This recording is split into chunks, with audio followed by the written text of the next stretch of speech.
네, 이번 시간에는 저희 정비 기사 책 323페이지 전자제어 장치 부분 진행하도록 하겠습니다. 그래서 지금 전자제어 장치 기본적으로 여기 설명이 한 6페이지 정도 있는데 요거는 문제풀이 하면서 어차피 다 나오기 때문에요. 그냥 바로 문제풀이로 들어가도록 하겠습니다. 1번 엔진 메인 컨트롤 릴레이 기능과 직접적 관계가 없는 것. ECU의 전원 공급, 인젝터의 전원 공급, 연료펌프의 연료펌프로 전원 공급, 파워 TR의 전원 공급. 답은 파워 TR. 이게 요즘에 최근에 나온 차들은 이게 지금 다 안 맞긴 해요. 요즘에는 인젝터도 메인 컨트롤 릴레이에서 전원을 주진 않아요. 하고 이게 메인 컨트롤 릴레이 같은 경우는 ECU 쪽에 전원은 100% 공급을 하는 건 맞고요. 요즘에도. 하고 이제 연료 펌프 같은 경우도 메인 컨트롤 릴레이에서 가고요. 근데 인젝터 같은 경우는 기술이 발달하면서 굳이 메인 컨트롤 릴레이에서 플러스 전원을 줄 필요 없다라고 해서 ECU에서 직접적으로 제어가 들어갑니다. 그다음에 파워 TR은 저희 알다시피 전부 다 ECU 쪽이나 아니면 이제 접전 C 타입은 이제 배전기 쪽에 연결되어 있고요. 그다음에 최근이 아니라 그 중간 단계에 나오던 이제 전자제어 같은 경우는 ECU에서 제어를 하고요. 베이스 쪽을. 그래서 요거는 지금 메인 컨트롤 릴레이인데 기본적으로 이렇게 생긴 형상 자체가 요거는 거의 한 2000년대 또는 2000년대 이전 버전 아니면은 2000년 초반 버전 이렇게 돼 있어요. 그래서 지금 잘 안 보이실 것 같은데 배터리 전원이 들어가면은 여기에 인젝터, ECU, 연료 펌프, 그다음에 이니비터 스위치 이렇게 묶여요 원래. 초반에 있던 예전에 전자제어로 처음에 넘어왔을 적에 이때의 메인 컨트롤 릴레이 같은 경우는 이렇게 물리는 거죠. 근데 지금 가면 갈수록 ECU 같은 경우는 어쩔 수 없어요. ECU 같은 경우는 키 ON을 하게 되면은 그때 이제 신호를 줘야 되니까 메인 릴레이를 반드시 계속 쓰는데 인젝터 같은 경우는 안 쓰죠. 인젝터 같은 경우는 아예 배선도 없는데 인젝터 같은 경우는 그냥 ECU에서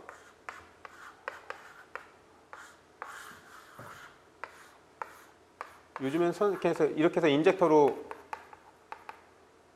보통은 플러스를 그냥 주고요. 마이너스에서 마이너스 쪽에서 대부분 제어가 들어갑니다. ECU가 신호를 받아서 ECU가 전원을 주고 접지 제어로 그냥 들어가고요. 그다음에 ECU 같은 경우는 메인 컨트롤 릴레이를 통해서 키 ON을 하면은 그때서 이제 전원을 받는 거고.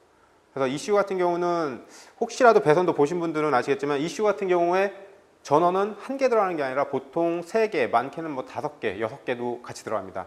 그래서 6개 한 개 이상이 들어가는 이유 중에 하나는 이제 이런 애들 구동시켜주는 전원으로 쓰는 애들도 있고요. 하나는 12V를 5V로 낮춰서 5V짜리 센서 전원을 쓰는 녀석들도 있고요. 그 다음에 하나는 예비 전원도 있고요. 그래서 종류가 좀 여러 가지이기 때문에 ECU에서 받아들이는 빗불 전원 같은 경우는 최소 3개 이상씩은 들어갑니다. 그래서 이런 시험 문제는 혹시라도 요거 1번 같은 시험 문제는 나오면은 최근에 나온 차를 생각하지 마시고요. 좀 예전 차를 보시면 될 거예요. 그래서 문제집에서도 보면은 요즘에 이런 문제는 솔직히 사라지고는 있어요. 아마 기능사나 산업기사 책 갖고 계신 분 중에서 2017년, 2018년도 정도에 발행된 거, 그때 이제 초판 발행된 것들 보면은 아마 이런 내용들 빠질 거예요. 근데 예전에부터 해서 계속 초판 발행이 아니라 재발행하면서 업데이트 되던 책들은 아마 이 내용이 들어있는 책들도 있고요. 근데 요거 같은 경우는 기사책은 계속해서 업데이트가 된 것 같아요. 그러니까 여기 들어간 거고. 추가적으로 파워 TR 같은 경우 보면은 파워 TR은 저희 전자제어 같은 경우 전자제어 ECU에서 안 보이시죠 잘? 그냥 이렇게 그냥 보세요. 얘네들은 솔직히 중요하진 않고요. 그냥 파워 TR 같은 경우는 베이스 전원을 ECU나 아니면 접전 쪽에서 제어를 들어가는 부분이고요. 파워 TR 같은 경우 가끔 나오는 게 제일 중요한 게 요거거든요. 베이스는 ECU나 이그나이터에 연결이 되는 거고요. 저희 컬렉터, 이미터. 컬렉터 같은 경우는 점화 코일에, 이미터는 접지에. 그래서 요거를 외울 필요는 굳이는 없죠.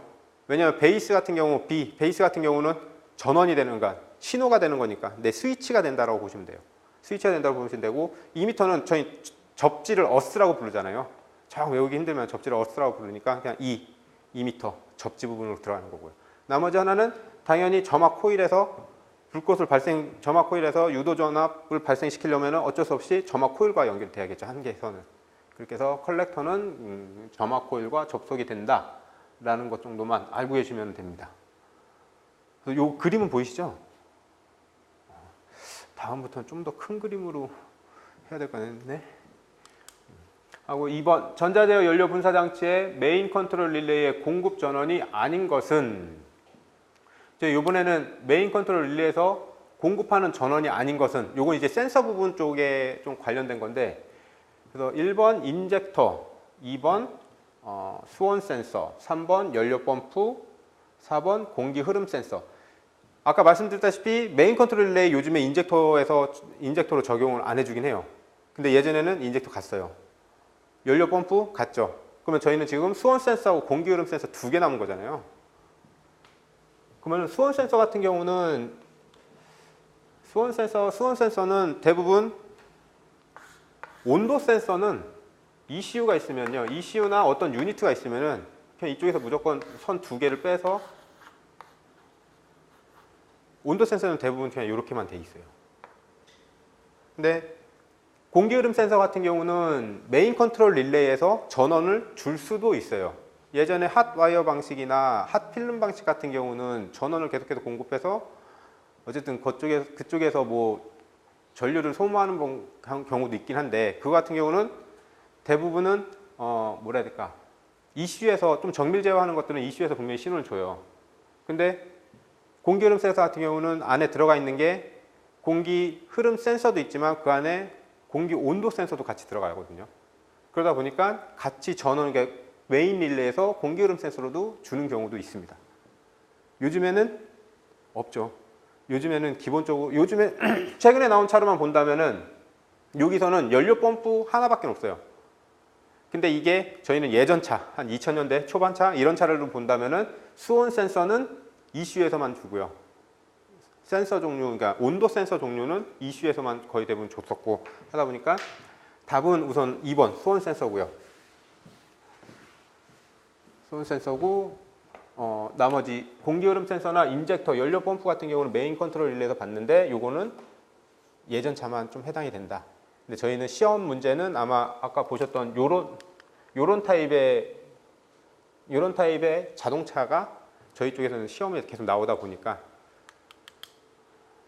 여기서는 답은 어쨌든 수온 센서고, 메인 컨트롤 릴레이에서는 이제 인젝터와 공기 흐름 센서 쪽에도 보낸다라고 생각하시면 될 것 같습니다.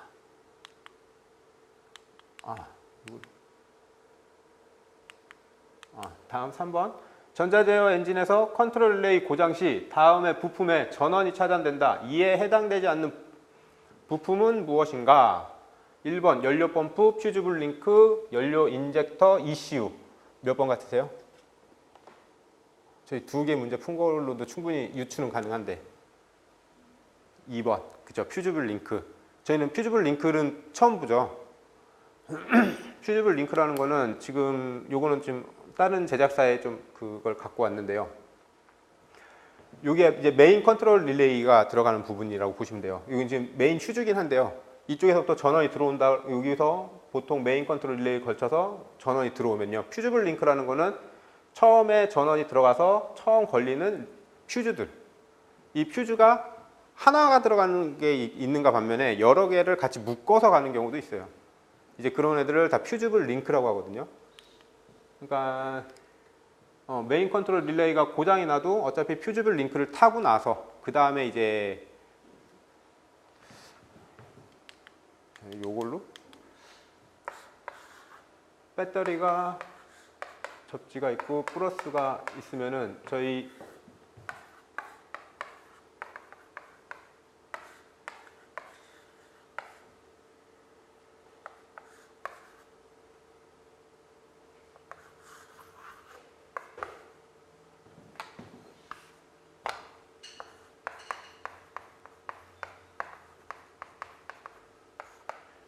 보통 차에서는 배터리가 물려 있으면은 이그니션, 저희 키 스위치 부분 있죠. 그 부분 전까지는 전기가 들어와 있어요, 늘. 그다음에 키 온을 하게 되면은 저희 퓨즈블 링크를 타고 가서 메인 릴레이를 작동시킵니다. 그럼 여기서 문제에서 보면은 메인 컨트롤 릴레이, 얘가 고장났을 적에 안 들어오는 거잖아요. 이 전에 있는 것만 보면은 퓨즈블 링크가 전에 있는 거죠. 퓨즈블 링크 또는 퓨즈라고 보시면 되고요. 다음 4번 전자제어 가솔린 분사기관에서 흡입 공기량을 간접 검출하는 방식은 무엇인가? 저희 그때 기억나시죠? K제트로닉하고 L제트로닉, 뭐 D제트로닉 요 보시는 거 요거는 기계식, 직접, 간접. 우선 그러면은 답은 당연히 3번이죠. 3번이고 저희가 조금 더 이걸 봤는데 직접 계측 같은 경우 직접 계측하는 부분은 K제트로닉, L제트로닉. 그다음에 이제 K제트로닉은 기계식 타입인데 아주 기계식 타입도 있고요. KE제트로닉이라는 것도 가끔 있습니다. KE제트로닉이라는 거는 기계식에 약간 이렇게 전자제어가 살짝 들어가는 것뿐이에요. 근데 기본적으로 다 기계식이라고 보고 있는 거고요. 그다음에 직접 계측은 L제트로닉에서 공기의 최적유량하고 진력유량을 측정하는 칼만화류 배인식 또는 열선식, 열막식이 들어가고요. 그다음에 간접 계측은 이제 D제트로닉. 그래서 저희는 기존에 계속 나누진 않았었어요. 그냥 흡기 다기간의 부합을 측정해서 간접 계측한다라고만 저희 이렇게 배웠잖아요. 그러다 보면 이제 중간중간에 문제 같은 걸 좀 보신 분들은 회전수라는 단어가 계속 들어가요. 회전수라는 들어가는데 이제 이게 맵N 해서 스피드 덴시티 방식이라고 해서 맵 센서 방식은 그냥 흡입 다기관의 진공도만 측정을 해요. 진공도만 측정해서 그냥 얘가 얼마다라고 그냥 판단을 해서 그냥 이 신호값만 주는 거고요. 스피드 덴시티 방식은 지금 진공도가 얼마인데 회전 RPM이 얼마야. 그러면은 공기량은 얼마가 될 거야. 라는. 그래서 근데 대부분 물어보는 건 또 스피드 덴시티 방식이에요.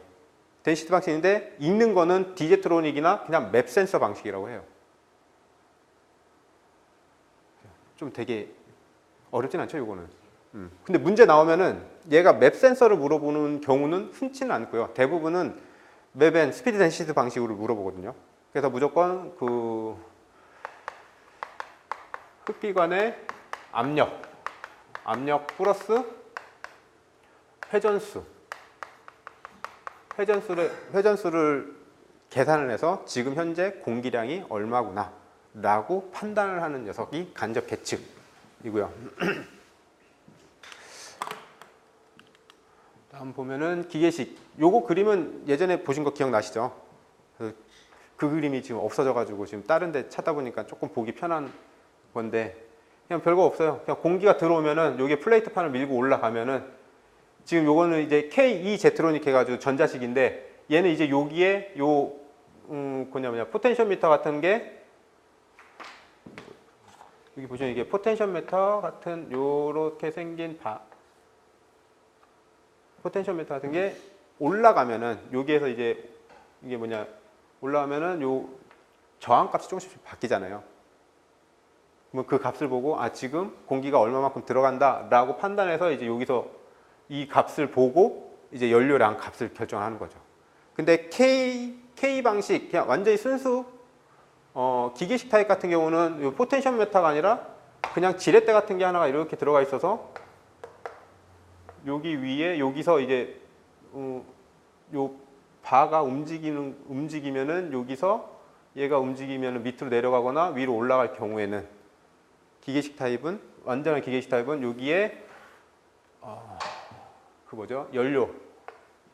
연료가 아예 있어서 여기서 이제 연료 구멍을 열어주는 타입인 거죠. 그게 기계식 타입.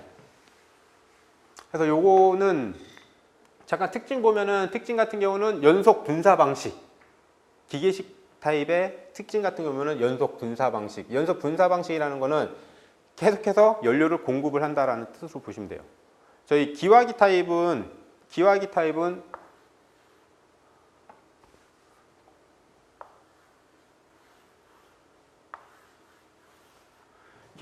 여기서 연료를 계속 지속적으로 공급을 하죠.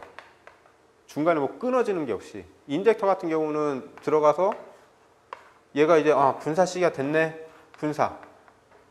그 다음에 얘는 이제 분사 안 해도 되네. 끊었다가 또 분사. 끊었다가 분사. 얘 같은 경우는 이제 연속 분사가 아닌 거죠. 하지만 기계식 타입이나 기화기로 돼 있는 것들은 연속 분사 방식으로 분사 방식의 특징이 있고요. 그 다음에 요건 이제 설명된 것처럼 흡입 공기량에 따라서 플레이트가 움직이면은 이제 그 양으로 연료량을 조정을 하고, 그 다음에 플런저의 행정에 따라 연료 분사량을 조절. 요거는 플레이트가 움직임으로써 여기에 플런저가 움직이는 양에 따라서 연료량이 바뀌는 거. 그리고 기계적으로 공기량과 분사량이 조절이 되고요. 기계식이다 보니까 당연히 정밀 제어는 힘들고, 조정은 이제 저희 늘 혼합비 조정 나사. 대부분의 조정은 이 기계식 타입이나 저희가 책에서 지금 배우고 있는 대부분의 거는 뭔가를 조정한다 라고 하면은 모르겠으면은 조절 나사를 찍으면요 대부분 또 맞아요. 대부분 조절 나사고, 근데 최근에 나오는 완전 전자제어식으로 넘어간 것들은 조절 나사 같은 게 없죠. 전부 다 프로그램으로 접속해서 프로그램에서 그 값을 세팅을 해줘야 되는 이런 방식이다 보면 방식이었고, 이제 예전에 있는 기계식 타입 같은 경우는 이제 조정 나사로 하는 거고, 이것도 공전 속도도 스크류, 그 공전 조절 나사 스크류 이걸로 해서, 그러니까 기계식 같은 경우 오토바이를 조금 좋아하시는 분들 같은 경우는 처음에 오토바이 시동 켜면 되게 낮은 RPM이나 보통 RPM이 한 1500, 많을 땐 한 2000 RPM까지 올라가 있잖아요. 그러다가 보면 이게 점점 떨어져서 뭐 한 1200 RPM까지도 떨어지긴 하거든요. 근데 이제 그런 거를 이제 나는 고 RPM에서 엔진을 계속 쓸 거야. 그러면 공전 조절 나사를 계속 풀어요. 연료량을 더 집어넣어요. 그러면 한 2000 RPM, 3000 RPM을 기본 RPM으로 맞출 수도 있어요. 다음은 간접 계측 디제트로닉. 디제트로닉은 저희가 아는 것처럼 여기 맵 센서가 서지 탱크 흡입관 쪽에 그 장착이 되는 거죠. 장착이 돼서 요거는 이제 분사량을 장착이 돼서 이제 흡입관의 부하부를 보고 이제 공기의 양을 측정을 하는 거죠. 근데 여기에 아까 말씀드린 스피드 덴티시는 이제 회전수가 추가가 돼서 지금 몇 회전을 하고 있으니까 그러니까 얼마만큼 회전을 하고 있고 지금 부합이 얼마니까 공기량은 얼마다라는 이 맥값이 ECU에 다 들어가 있는 거예요. 그래서 그 ECU에서 그냥 흡기관 내에 부합하고 엔진 RPM을 연산을 해서 공기량을 계측을 하는 거고요. 그래서 맵 센서하고 이제 맵 N 방식인데, 우선 맵 센서 같은 경우는 저희 알다시피 서지 탱크에 장착이 되어 있고요. 압력이 높으면 공기량이 증대가 됐다 해서 압력이 높으면 출력이 증가, 압력이 낮으면 출력이 감소하는 비례 관계가 형성이 되고, 그 다음에 기본 분사량 점화 시기로 결정을 합니다. 요 신호 갖고, 그 다음에 이제 속도 밀도 방식, 어떻게 보면 이게 스피드 덴시티 방식 같은 경우는 맵 센서하고 기본적인 내용은 다 동일합니다. 거기에 추가적으로 요거 엔진 회전수가 들어가서 공기량을 간접 계측한다. 요거는 이제 속도 밀도 방식으로 보시면 되고요. 그 다음에 알파 N 제어 방식이라는 것도 있는데요. 요거는 아마 안 나올 것 같은데 그냥 있어가지고 한번 좀 드린 거고, 요거는 이제 스로틀 밸브의 열린 각. 스로틀 밸브가 얼마나 열렸냐, 그 다음에 엔진의 회전수가 얼마냐 하고, 요거 같은 경우는 페일 세이프 모드로 들어가면 대부분 또 이 방식을 써요. 공기량을 측정하는 거, 꼭 그 디제트로닉 뿐만 아니라 LJ트로닉에서도 공기량 계측기가 고장이 났을 경우에는 요 방식으로 넘어갑니다. 페일 세이프 모드에서 지금 스로틀 밸브가 얼만큼 열렸어, 근데 엔진이 몇 회전을 하고 있어. 그럼 그 맥값이 있겠죠.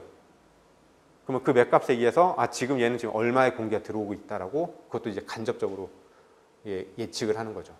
그래서 알파 N 제어 방식 같은 경우는 이제 페일 세이프 모드가 주로 사용이 되는 거죠. 다음은 직접 계측 LJ트로닉. LJ트로닉 같은 경우는 지금 어떻게 보면 제일 큰 게 최적 유량이냐 질량 유량이냐 요 방식이에요. 최적은 얼마만큼의 최적으로 들어오는 거냐, 얼마만큼의 밀도를 갖고 들어오는 거냐 라는 건데, 이 칼만 와류나 베인식 같은 경우는 전체적으로 어떻게 좀 이해하시는 게 좋냐면은, 양이 큰 거에 양이 이렇게 들어와 버리면은, 베인식 같은 경우는 저희 베인 플랩이 있잖아요. 플랩을 어차피 미는 거니까 최적이 얼마만큼의 큰 최적이 애가 미는 거냐. 그 다음에 얼마만큼의 최적, 요만한 최적이냐 이만한 최적이냐 라는 것에 대해서 칼만 와류, 여기서 초음파 쐈는데 여기서 이제 얼마나만큼 여기 와류가 생기고 여기에 이제 초음파량이 얼마나 좀 적게 들어오냐 적게 들어오느냐 많이 들어오느냐 촘촘하게 들어오느냐 요런 식으로 보시는 게 최적이고요. 질량은 말 그대로 여기 보면은 열선식 열막식이잖아요. 그냥 간단하게 이런 열선이 하나가 있으면은 여기에 그냥 공기를 흘려 보내주는 거예요. 요거는 양이죠. 얼마만큼의 많은 양이 얘를 지나갔냐에 따라서 열을 식혀주겠죠. 적은 양이 가면은 분명히 열은 덜 식힐 거고요. 많은 양이 가면은 열을 빨리 식힐 거고. 요거에 대한 거는 여기에 이게 전원을 넣는 거죠. 플러스 전원을 한쪽에다 넣고 한쪽에는 뭐 그냥 ECU나 그냥 예를 들어 ECU나 어디서 그냥 신호를 감지한다라고 하면은 이렇게 봐야겠네요. 여기를 접지를 놓고 요게 ECU가 얘를 지금 만약에 감시한다라고 하면은 공기량이 별로 없어요. 그러면은 실질적으로 플러스 전원에서 나가는 전압은 없겠죠. 거의 많이 이 식지가 않으니까. 그러면은 적다는 거는 지금 저속 회전이구나. 아니면은 이제 저속 회전 지금 들어오는 공기량이 얼마 조금밖에 안 되는구나. 근데 요게 만약에 요게 한 50% 정도의 전압을 계속해서 줬는데 계속해서 식어. 60, 70% 좀 더 많은 전압을 계속 주는 거죠. 그래서 계속 데피는 거죠. 그러면은 ECU가 생각하기에는 지금 공기가 많이 들어오는구나. 이렇게 생각을 하는 거죠. 그래서 지금 하고 그 다음에 질량 유량. 질량 유량에서 이것도 지금 나올지 안 나올지 모르는데 클린 버닝이라는 게 있어요. 클린 버닝. 왜냐면은 저희 이런 열선이 있으면은 열선에서 공기가 계속해서 흘러가면은 저희가 생각하는 공기는 에어클리너 필터를 지나고 나서 이제 후단에 에어클리너 필터 후단에 요 센서가 장착되어 있는 부분이잖아요. 에어클리너에서 아무리 깨끗한 공기를 깨끗하게 공기를 걸러냈다고 하더라도 어쨌든 공기 중에는 불순물이 분명히 있어요. 이게 여기 열선에 붙겠죠. 안 붙고 그냥 다 가면 다행인데 이 열선에 이렇게 붙는 거죠.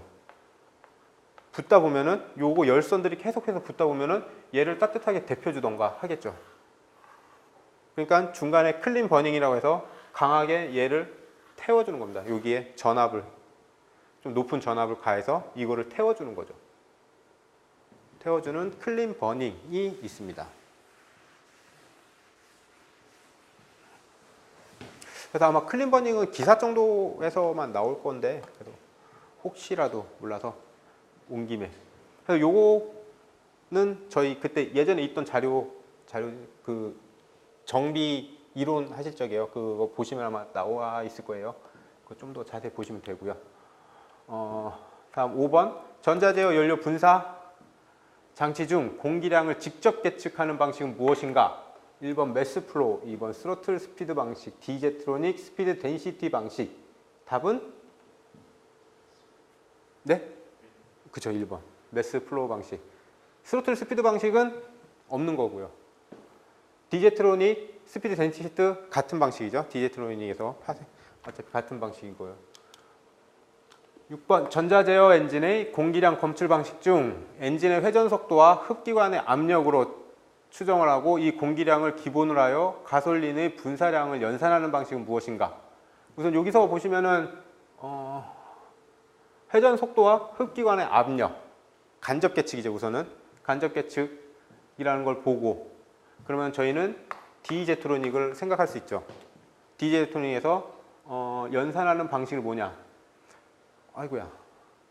그러면은 저희는 여기서 보면은 매스 플로우 방식, 직접 분산 방식이죠. 그 다음에 연속 검출 방식, K제트로닉이죠. 아까 K제트로닉 저희 기화기 이렇게 그려서 기화기에서는 계속해서 빨아 올리는 거니까 이건 연속 방식. 그 다음에 속도 밀도 방식, 맵&N 방식. 이게 3번이 정답이고요. 그 다음에 간헐 검출 방식. 간헐 검출 방식은 없고 그 다음에 혹시라도 이런 문제 나와서 잘 이해 모르겠다, 못 찾겠다라고 하면은 뭐 어떤 걸 좀 보시면 되냐면은 압력하고요, 속도예요. 압력하고 속도면은 여기에서 근사치를 볼 수 있는 거 있겠죠. 속도와 밀도가 압력하고도 관련될 수 있으니까 이런 식으로 접근할 수도 있어요. 혹시라도 모르시면은. 근데 이제 아시겠죠, 이거는. 근데 이게 이 정도면은 진짜 요거는 기사 문제집 정도 수준으로 나오긴 해요. 산업기사나 기사에서는 이렇게는 안 나와요. 속도 밀도 방식이다. 안 나오는 걸로 알고 있어요. 제가 알기로도. 근데 저희는 좀 더 알면 좋으니까. 하고 전자제어 엔진의 ECU 입력 신호가 아닌 것은 AFS, 인젝터, ATS, WTS. 답은 그쵸, 인젝터. 인젝터는 어디에 해당되는 거죠? 액추에이터. 센서는 센서는 대부분의 입력으로 보고요. ECU로 들어가고 그 다음에 액추에이터로 나가는 거죠. 액추에이터는 뭔가 구동을 하는 것들, 뭔가 신호를 받고 움직이는 녀석들이라고 하는 거죠. 그러면은 에어컨 스위치는 입력일까요? 출력일까요? 에어컨 스위치를 센서로 볼까요? 둘 중에 하나잖아요. 찍어보시면. 정민 씨가 없으니까 대답하시는 분 없네. 오늘따라 왜 이렇게 보고 싶네요. 에어컨 스위치는 센서로도 봅니다. 차에서. 왜냐면 에어컨 스위치를 작동을 시키면은 에어컨 컴프레셔가 작동하잖아요. 그럼 에어컨 컴프레셔가 작동한다면은 엔진에 기계적 부하가 걸리는 부분이잖아요. 그러니까 이거를 미리 ECU는 알아야 되기 때문에. 왜냐, 에어컨 켰는데 에어컨 컴프레셔가 돌아가면서 갑자기 엔진 출력이 뚝 떨어지면은 RPM 변동이 좀 심해지겠죠. 그러니까 RPM 변동이 심하기 전에 에어컨 스위치에서 먼저 신호를 아예 받는 거죠. 아예 ECU에서 신호를 아예 받는 거죠. 받아서 액추에이터 해서 이제 각종 연료 분사량, 인젝터나 이쪽으로 연료량을 더 쏴라. 곧 에어컨 컴프레셔가 작동을 하니 이런 신호를 보는 거죠. 그래서 에어컨 컴프레셔나 이렇게 스위치 부분도 센서로 보는 경우도 있습니다. 실질적으로 센서로 나눠지는 경우도 대부분이고요. 그래서 아마 책 같은 거 보시다 보면은 뭐 에어컨 컴프레셔 스위치도 있고, 뭐 파워 스티어링에서 유압식 파워 스티어링에서 이제 파워 스티어링이 작동을 할 적에 작동을 할 때도 이제 그 신호를 감지하는 것도 이제 센서 신호로 보고요. 그래서 요거는 전자제어 신호를 이 색깔 안 보이시죠? 좀 보여요? 여기까지가 노란색이고 주황색이고 녹색이에요. 그래서 좀 요거를 자료를 좀 찾아봤는데, 그래서 지금 국내에서 사용하는 게 이제 저도 멜코 방식은 잘 모르겠어요. 멜코라는 ECU를 저도 본 적은 없어가지고, 저 같은 경우는 이제 지멘스하고 보시 쪽에서만 나온 ECU만 봤었거든요. 근데 기본적으로 멜코라는 게 예전에 있었던 것 같은데 요즘에 멜코라는 거를 아마 듣기는 힘드실 거예요. 혹시 있다 하더라도 저희가 실제적으로 보기는 힘들지 않을까라고 보는데, 지금 요거는 지금 나눠놓은 게, 요거는 나중에 요거 이게 캡처해서 드릴게요. 드리면은 어떻게 보시냐면은 멜코를 노란색으로 썼어요. 그 다음에 멜코 플러스 보쉬, 그러니까 보쉬형이 추가되는 게 주황색이 되는 거고요. 그 다음에 멜코의 지멘스 거가 이제 녹색이 되는 거예요. 그래서 지멘스하고 보쉬하고 지멘스 거는 좀 비슷하게 맞아 떨어지는 게 많거든요. 그래도 좀 보기 좀 편하게 해놨는데, 입력 같은 경우는 공기유량, 흡기온도, 대기압, 스로틀 쭉쭉쭉 가면은 이제 여기 있네요. 에어컨 스위치, 그 다음에 P하고 N단 스위치, 요것도 센서 신호로 봅니다. 센서 신호로 보고, 그 다음에 입력으로 보동을 쭉 가다 보면은 이제 요거 보시면 아시겠지만 노크 센서가 이때부터 들어가죠. 지멘스하고 보쉬 타입 들어가면서부터가 이제 노크 센서가 들어가기 시작하죠. 이때부터는 이제 정밀 제어가 조금씩 들어간다라고 보시면 되고요. 그래서 요거는 뭐 외우실 필요는 없어요. 그냥 이러이러한 센서가 입력으로 들어가는구나. 그다음에 이러이러한 센서가 출력으로 가는구나. 라고 하다가 순간적으로 좀 이해가 안 되시는 부분들은 없을 거라고 보는데 그래도 혹시라도 이해가 안 되면은 체크를 한 다음에 한번 물어보세요. 이게 왜 출력 쪽으로 들어가 있나요? 라고. 대부분 보면은 어쨌든 뭔가 신호를 받는 거, 그러니까 신호를 주는 거. 얘가 센서 같아. 움직이지 않고 얘는 뭔가 측정만 하는 것 같아. 이건 무조건은 아니더라도 거의 99% 입력이에요. 그 다음에 뭔가 해서 일을 해야 돼. 일을 해야 되는 애는 다 출력이라고 보시면 돼요.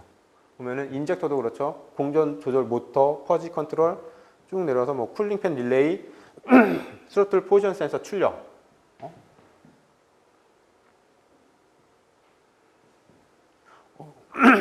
얘는 스로틀 포지션 센서 출력? 요거는 엄연히 따지면 스로틀 포지션 센서 출력이 아니라 스로틀 포지션 센서, 그러니까 포지션 모터라고 좀 보시면 될 것 같아요. 얘 같은 경우는, 스로틀 포지션 같은 경우는 저희가 예전에 기계식 타입은 악셀을 밟으면은 스로틀 밸브가 이렇게 열리면은 옆에 모터 포지션, 스로틀 포지션 센서가 입력 신호를 주는 거죠. 근데 실질적으로 전자적으로 가면서 여기는 이제 스로틀 포지션 센서가 아니라 스로틀 포지션 모터겠죠. 스로틀 모터. 악셀 궤도량에 따라서 ECU는 스로틀 밸브를 얼마나 열어라 라고 정기적 신호를 주는 거죠. 정기적 신호를 ECU가 전기 신호로 그냥 스로틀 바디 쪽에 스로틀 모터에 주는 거죠. 그러면 스로틀 모터가 움직이면은 얼마만큼 움직였는지는 또 체크를 해야 되잖아요. 모터 포지션 센서가 다시 ECU 쪽으로 또 신호를 보내는 거죠. 그렇게 해서 그러니까 어떻게 보면 피드백을 받아서 지금 얼마만큼 열렸으니까 됐어. 그만 열어. 더 열어. 좀 닫아. 이런 게 나오는 거죠. 그래서 요거는 한번 가볍게 읽어보세요. 그냥 가볍게만 읽어보시고요.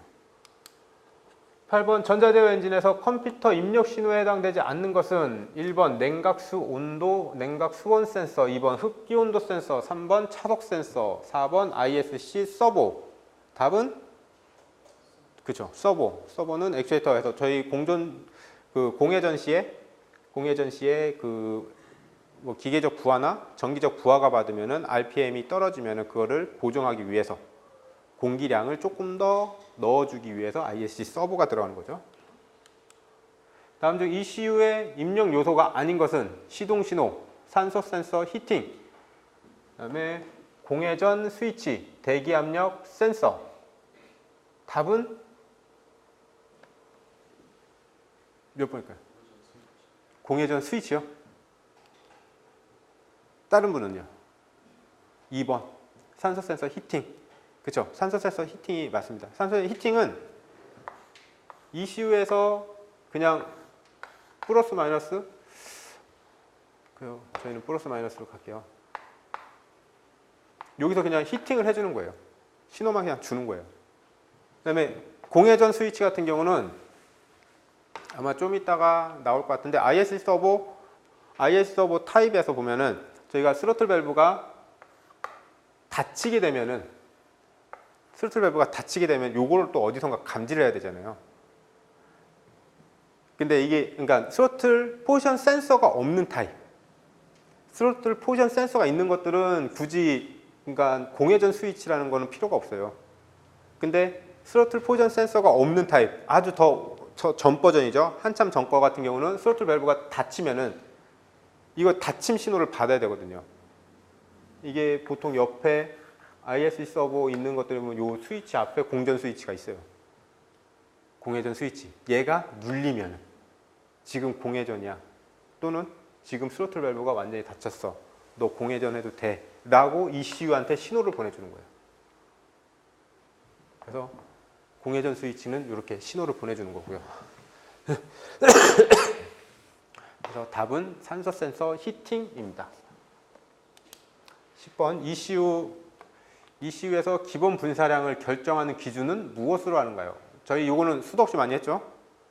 흡입 공기량과 기관의 회전수 또는 요거 나오는 거는 여기까지 보면서 답이 같은 적은 없었죠. 그렇죠? 다 틀렸죠. 나오는 거 뭐 ATS, 에어플로우 센서, AFS 그냥 약자로 나오는 경우도 있고요. 그다음에 흡입되는 공기량과 흡입하고 있는 공기량과 아니면은 에어플로우 센서에서 받은 신호로 하고 이제 현재 속도, 현재 RPM, 현재 엔진 회전수 등등으로 해서 같은 답은 없었어요. 똑같은 문제, 똑같은 답은 없었어요. 내용이 조금씩 다 달랐어요. 근데 저희는 이제 이거는 이제 쉽죠. 기본적으로 결정을 하는 거, 기본 분사량을 결정하는 거는 얼마만큼의 공기량이 들어왔고 지금 얼마만큼의 회전을 돌고 있니? 라는 걸 보시면 되고요. 이제 여기서 분사량을 결정하는 게 아니라 분사량을 보정하는 거는 그 주변에 있는 센서들이겠죠. 지금 흡기 온도가 얼마냐? 지금 대기압이 얼마냐? 지금 냉각수 온도는 얼마냐? 그 다음에 외기 온도는 안 해도 되고 그 정도 수준만 보면 돼요. 그 다음에 11번 전자제어 연료 분사 엔진에서 엔진 작동 중일 때 기본 연료 분사량 시간과 가장 관계가 깊은 것은 1번 수온, 2번 산소, 3번 배기가스 재순환, 4번 엔진 회전수. 11번은 뭘까요?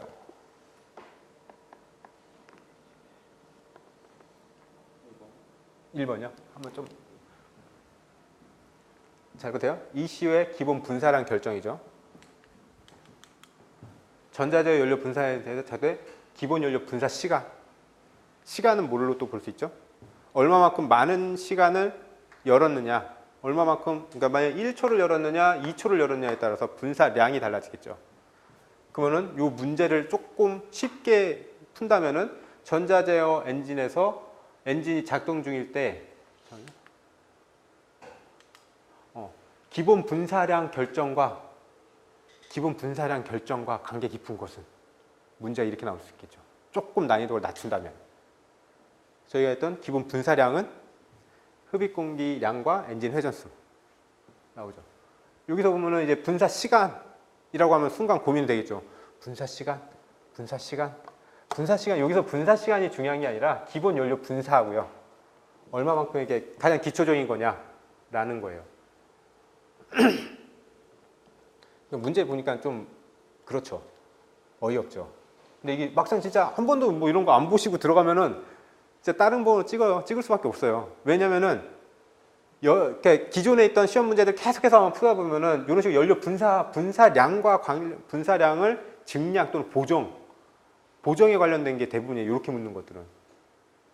엔진 회전수나 흡기량 같은 경우 에어플로우 센서가 나오는 것들은 기본 분사량이라고 딱 집어서 얘기하는데 이렇게 푸는 경우는 좀 흔치는 않죠. 흔하게 접할 수 있는 문제는 아니죠. 근데 여기서도 기본 분사량이라고 보시면 되죠. 다음 아래 보기와 같이 각 정비사가 주장하는 경우 다음 중 맞는 것은 무엇인가? A 정비사, 페이세이프란 어떤 센서가 비정상적인 값을 표시할 경우 ECU에 정해진 값을 인식하도록 하는 기능이다. 정비사 B, 거의 모든 센서는 아날로그와 디지털로 구성되며 페일세이프로 들어가면 측정해도 보정값은 나오지만 고장값은 나오지 않는다. 여러분이 생각하기에는 누가 맞는 것 같나요? A가. B는요?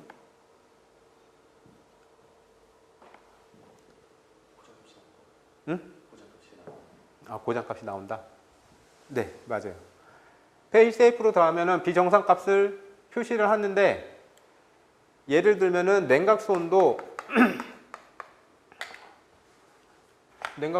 WTS의 값이다 라고 하면은 이거에 대한 측정 값이 만약에 영하 30도에서 이건 그냥 예상 값이에요. 영하 30도에서 만약에 110도까지 측정이 가능합니다.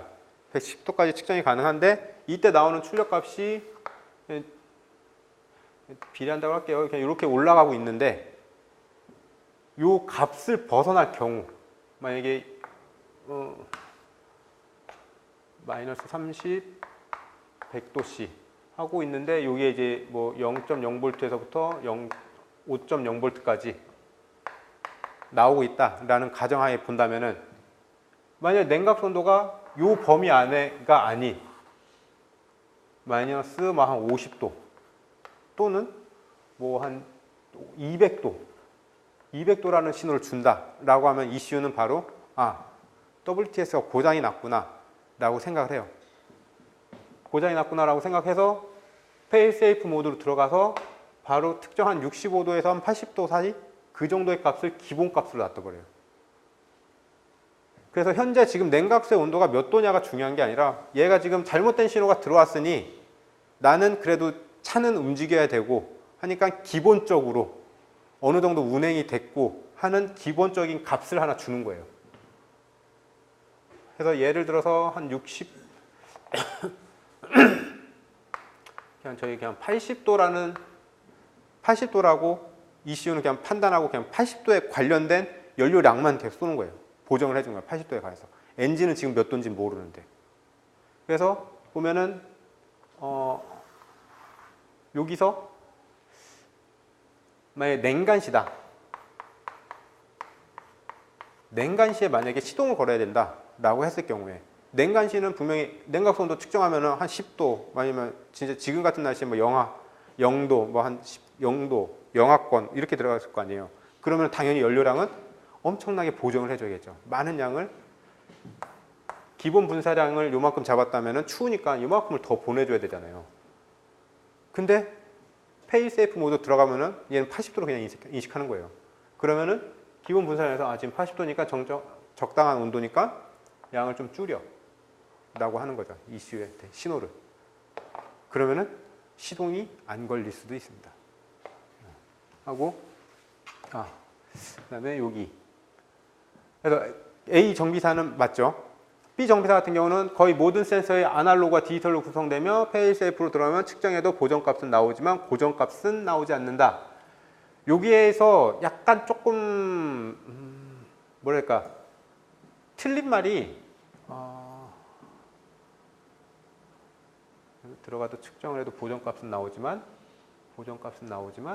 여기에 진단 장비로라는 단어가 빠져가지고 좀 어떻게 보면은 이게 100% 틀렸어요 라는 단어는 아니에요. 진단 장비라고 해가지고 저희 보면은 하이스캔 하이스캔 해가지고 스캐너 하잖아요. OBD2라는 단자 쪽에다 꽂아가지고 스캐너를 뜰 수가 있어요. 그러면 지금 현재 RPM이 얼마고 냉각수 온도가 얼마고 지금 흡입 공기량이 몇 도고 이런 값들을 다 볼 수 있어요. 근데 거기서 페일세이프가 걸린 애들은 고정값이 나와요. 똑같이 냉각수 온도가 고장났다라고 하면은 거기에 그냥 80도 해서 아무런 변화가 없어요. 흡입 공기 만약에 에어플러 센서가 고장났다 그러면 흡입 공기 온도 또는 공기량 하면 이제 그 량이 측정된 값 그냥 기본적으로 세팅된 값이 뜨고 값이 변하진 않아요. 그러니까 여기서 좀 더 정확하게 확실하게 틀리려면은 여기에 진단 장비 안에 들어갔을 때 맞는 거죠. 그래야지 요게 B가 100% 틀린 건데 근데 여기서는 내가 그때 여기 같은 경우는 이제 그죠? 어떻게 보면은 그 진단 장비가 아니라 그냥 일반 그 멀티 테스터기 요런 얘기 같아요. 그거로 본다면은 요거는 틀린 거죠. 왜냐면은 어쨌든 보정값은 나오긴 해요. 근데 고장값도 측정하면 나와요. 측정하면 나오긴 해요. 그러니까 B도 100% 틀렸다고는 할 수는 없는데 맞다라고 할 수도 없어요. 그렇게 하면은 틀린 거로 보셔야 되는 게 맞을 것 같아요. 그래서 B는 틀린 거다. 그래서 보면은 A가 옳다. 근데 아마 이런 문제는 안 나오지 않을까 생각해요. 이렇게 좀 난해하잖아요. 참 난해하잖아요. 근데 보기에 따라서 좀 그런데 잠깐만요. 페일세이프로 들어가면 측정을 해도 보정값은 나오지만 고장값은 나오지 않는다. 아까 말씀하신 것처럼 고장값은 측정을 하면 어쨌든 나오긴 합니다. 나와야지 진짜 얘가 고장인지 아닌지를 확인하니까. 다음 13번. 한 사이클 중 온되는 시간을 100분율로 나타낸 것은 무엇인가? 1번 피드백, 2번 주파수, 3번 페일세이프, 4번 듀티율. 몇 번 같으세요? 그렇죠. 듀티율. 듀티율이 저 피드백 같은 경우는 내가 뭔가를 그러니까 피드백 받는다고 그러죠. 보통 사람들이 피드백 받는다는 거는 그냥 내가 뭔가를 잘 했는지 못했는지 요거에 대한 피드백을 받는 거고요. 그다음에 주파수 같은 경우는 몇 헤르츠냐, 얼마만큼의 이렇게 초당 얼마만큼 이렇게 왔다 갔다 하느냐, 요거를 얘기하는 거고, 페일세이프는 조금 전에 말씀드린 것처럼 뭔가가 고장이 났을 적에, 어딘가 고장 났을 적에 이미 그 ECU 맥 값에 들어가 있는 그 특정 신호 그 값으로 계속해서 유지를 하는 거. 해서 왜냐 어느 정도 차량은 운행은 해야 되니까 뭐가 고장 났을 적에 그거에 대한 기본 값을 그냥 주면은 그냥 최소한의 운행은 가능한 거니까 하는 거고. 듀티율 같은 경우는 듀티율은 저희